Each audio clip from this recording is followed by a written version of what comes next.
Joe just got the new Umbrella Blu-ray of the hit motion picture Kids. Have you seen it? I haven't seen that particular version, but I have seen the hit motion picture Kids. How long ago did you see this one, Joe? It came out in the 90s, the mid 90s, I would the say mid gay 90s. I would say maybe the early 2000s is when I saw it. Oh, so I seen this one before you, maybe. You did. I remember seeing this in middle school. And my buddy and I thinking, oh, it was just the coolest fucking movie ever. Edgy is what y'all thought. Yes, yes. Spoiler alert. So this is a movie shot kinda documentary cinema verte style. And it's about this punk ass teenager. I'm gonna say he's high school aged, maybe 17, somewhere around there. Yeah, I think he's And supposed to be high school aged. his big thing is talking like a fucking retarded person and trying to have sex with virgins without a Because bitches condom. like That's when you talk retarded back in the 90s, I guess. yeah, man. I mean, He sounds like this was fucking Biggie Smalls. this was your era of trying to get laid. So was that like a thing? Like trying, like Hey, skateboarding and codes and hey, shit? girl. No, I mean, me and my buddy, we were the skater kids or whatever. So, I mean, that was part of it. Like, oh man, this is so cool. And Yeah, they're because all we'll get smoking into weed stupid and shit that we wore later. And I got some we stupid sure shit. will. God damn. So yeah, when I was a stupid fucking kid, middle school, I thought this was the coolest movie ever. So it's about this fucking punk ass kid named Tully, going around, Tully. or Telly. My bad, not No, Tully or either Telly way, that's a Savalas. stupid fucking name. One Like of them. some, And like if that's your name, wouldn't you rather be called something else? Bartholomew would be Yeah, better. yeah. Call me So Sandwich. You know. he raw dog and bails on a 13-year-old virgin. Not anymore. Tee hee.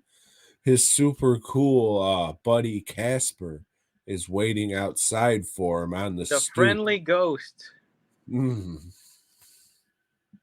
rest in empowerment. Waiting on the stoop for him, and he's drinking a 40. And then they're all talking, oh man, fucking virgin's so good, man. I love her. I'm gonna try and fuck me virgin off. And then he's talking all wigger guy and shit. So then we do like a hard cut to a group of girls talking.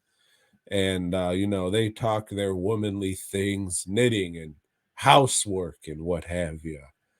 And the two of the girls go and get a HIV test. Just a The random one, shit.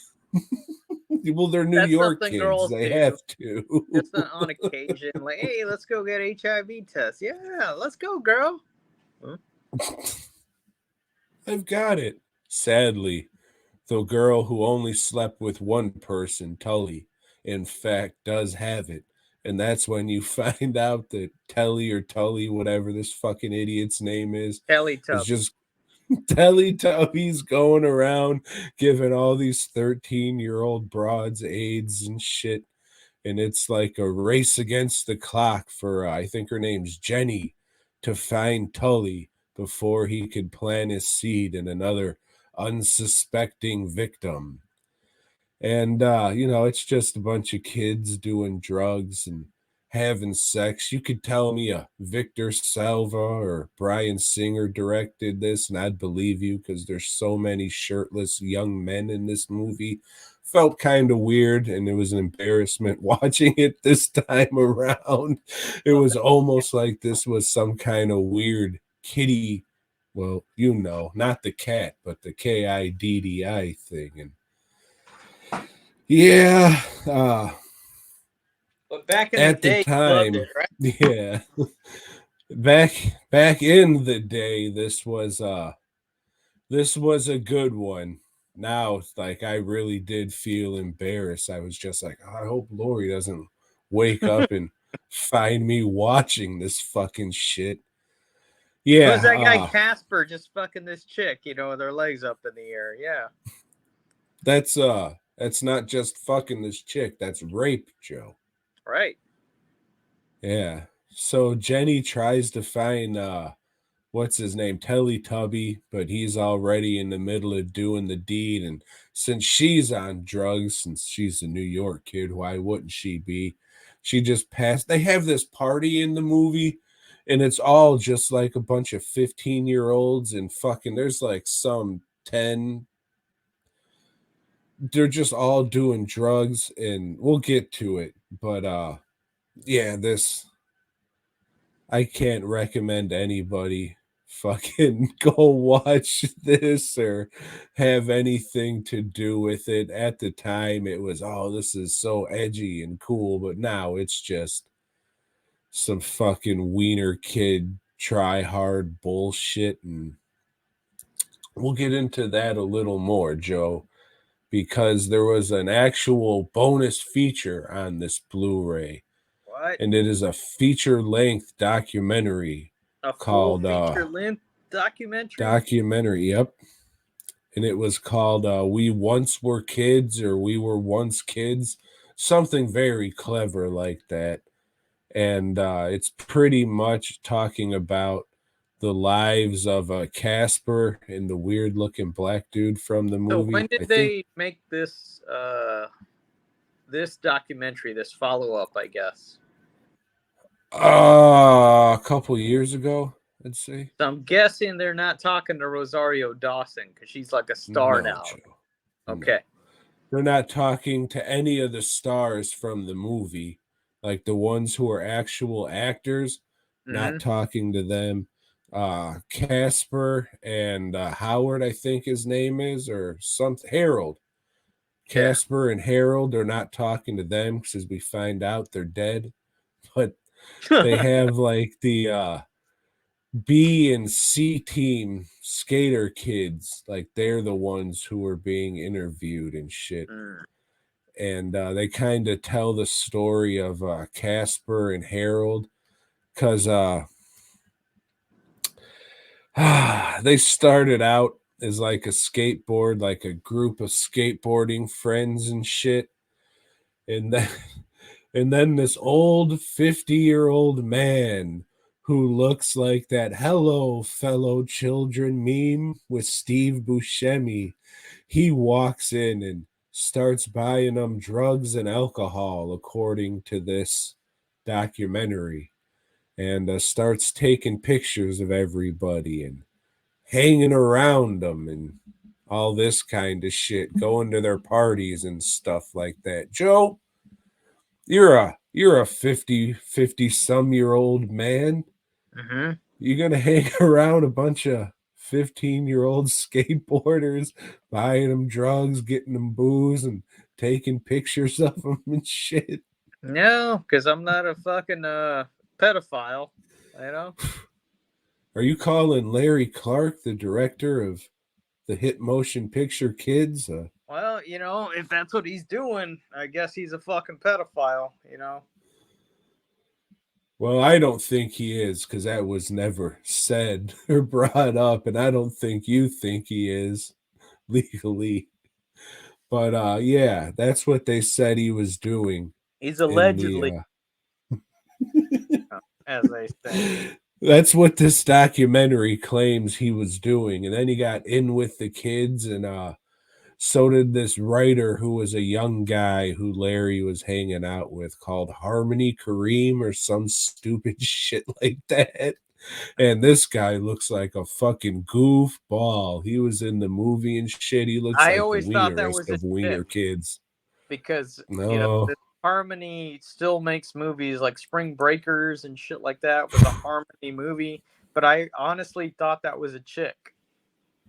It is not. It's a little wiener kid.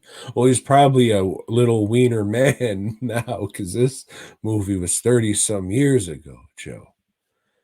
But yeah, so we just learn about like how Larry Clark infiltrated this group of children and then made a movie based on their lives and hired some of them to be in the movie, and how he barely gave them any money, and how this movie got so fucking big and they never got anything from it. And then Larry sold all the pictures and shit for thousands of dollars because it was part of the movie. And just like how Casper and Harold tried to get into other movies and shit, and Casper got in a few things, but Harold never did. And ah, didn't paint old fucking Larry Clark in a good light. And there's a scene where it's like legit fucking 10, 12, like really, really young kids. There's like four of them shirtless sitting on a love seat together, and they're smoking weed. And it turns out like they interviewed one of the kids and they were actually smoking real blunts and shit. I don't know. Very, very fishy thing. And learning all this, you're just like, I don't want to fucking ever watch this goddamn movie again. Yeah, that What the fuck is this? that Casper dude, he was on The Wire, I think, for a few episodes. He played a junkie, so like really good at that role. And might have been in a Kevin Smith movie. No surprise there. But He's in the second Friday. I know that. He yeah, was something. Roach. Yeah, Roach. I don't remember those movies, but that's not what I'm thinking for next. Anyway, yeah. So yeah, I mean, the documentary was all right. Most of the narrative is based around the black dude in the movie who showed everyone how to roll a blunt. And I mean, he's doing well now. He moved to the Netherlands because America wasn't his thing, and he married a white lady. So You can do that in the Netherlands, I think. it was okay. Excuse me. I was expecting it to be one of these more making of and retrospective things, and not really what it was about. It's more about the group of friends and how making this movie affected them. That whole thing of Larry Clark being a 50-year-old and hanging around kids, and that shit was very odd to me. But It's called Kids. Yeah. and there was a another special feature on there called like the real life telly or something. And it's like, hey, watch this 50-year-old skateboarder who was almost in the movie. I was just like, 3 minutes. I had enough. So that was what the fuck ever. And the commentary track, it's from some Australian bird. And she's talking like this the whole time, yeah? I think she has all her stuff written out because in between saying what she wants to say, yeah, there's long pauses. Longer Yeah. than that, like 30-second fucking pauses. Hey, And her we'll get big to thing, Tales from the Crypt season 7 later, Tom. and her big thing is saying, oh yeah, fuck a Harvey Weinstein, and she relishes in that fact. It's just like getting at somewhere and being like, hey, Hitler fucking sucks. Oh man, can you believe she took that fucking strong stand on the commentary track? I can't believe it. So it was fucking lame. She was just talking about fucking articles and other shit, like none of her own thoughts on the movie or anything. Some Australian film critic, I thought it was pretty lousy, but I listened to the whole fucking thing, thought about turning it off a couple times, but my hands were covered in paint. So, and yeah, I think that was it. If you want to see it, there's the slip cover, there's the back. Don't give a fuck about slip covers. There's that. There's that. It's fucking weird. Reversible artwork. It's the same shit. Why? Yeah, I won't be keeping this. I So who put just that shit got out? Because I have a Umbrella DVD of Entertainment. that. All right. Yeah. It's an Australian company, but this is region free. It says region B on it, but it plays on my region free players. I didn't even bother. Or it plays in my region A players. I didn't even bother putting it in the region free player, but it does. Come out to the Houston Horror Film Festival. Jam your fist in my box, pull this out, and give me some money because I'll never watch this fucking thing again. I was legit embarrassed, fucking hoping nobody walked out seeing me watch this shit.